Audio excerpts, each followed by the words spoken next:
Well, good afternoon, everybody, and good afternoon to those of you who are watching live. As county attorney, as you know, I review all investigations in which a first responder is directly involved in a shooting or in custody death. I review these investigations to determine whether this office will pursue a criminal prosecution. Like any case that this office pursues or reviews, this requires me to consider whether a crime occurred, and if so, whether there is a reasonable likelihood of conviction at trial. On September 24th, 2022, the Phoenix Police Department responded to a scene where a man was throwing large river rocks near the light rail into the street at passing motorists near 19th Avenue in Glendale in Phoenix. Tragically, this ended in the death of Ali Osman. In this particular matter, a comprehensive legal analysis took place in my office regarding the actions of both Mr. Osman and the responding officers. As prosecutors, we look at the facts and evidence in each case and determine if criminal charges are warranted based on the law. We do not review the case to determine if administrative policies were followed. We follow the law. The question in this case was whether the officer's decision to shoot was justified under Arizona law. And let me direct you to some of the applicable statutes.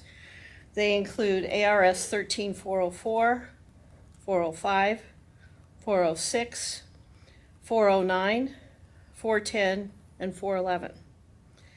These laws say that a person is legally justified in using deadly force when that person believes that it is necessary to defend themselves or a third person from the use of deadly physical force.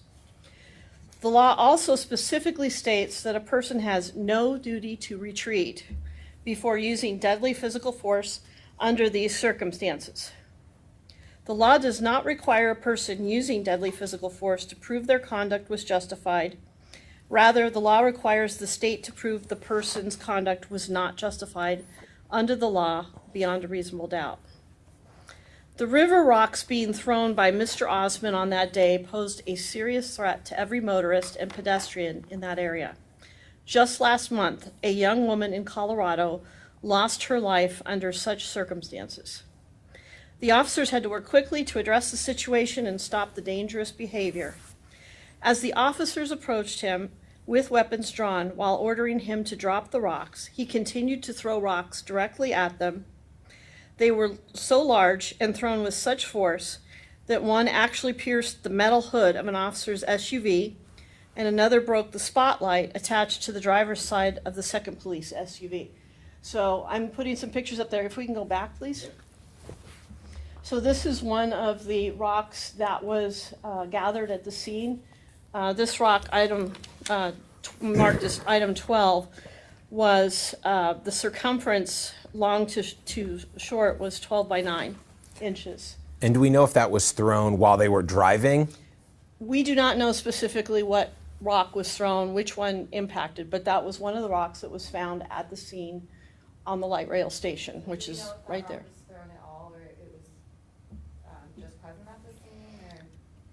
We don't know, and I would make the point that's kind of the point, because the proof is not on the person who would be charged. The person is on me to prove, for example, that this wasn't thrown. If we can go to the next scene. This is the officer's hood, and you can see that the metal is compromised there. And then the third picture. As you can see from the top on the right picture, the spotlight is broken out of its casing and is dangling, and you can see the damage that's done in the lower right-hand picture. When the officers approached him, Mr. Osman had a rock in his hand, ready to throw it directly at the officer.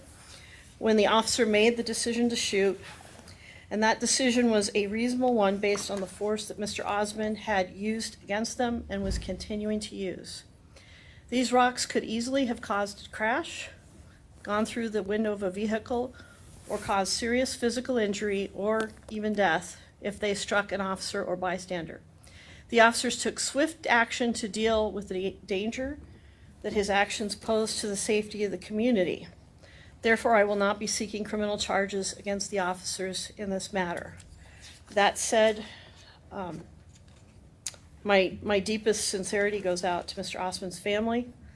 This is undoubtedly the most traumatic thing that they have ever encountered, and my heart goes out to them.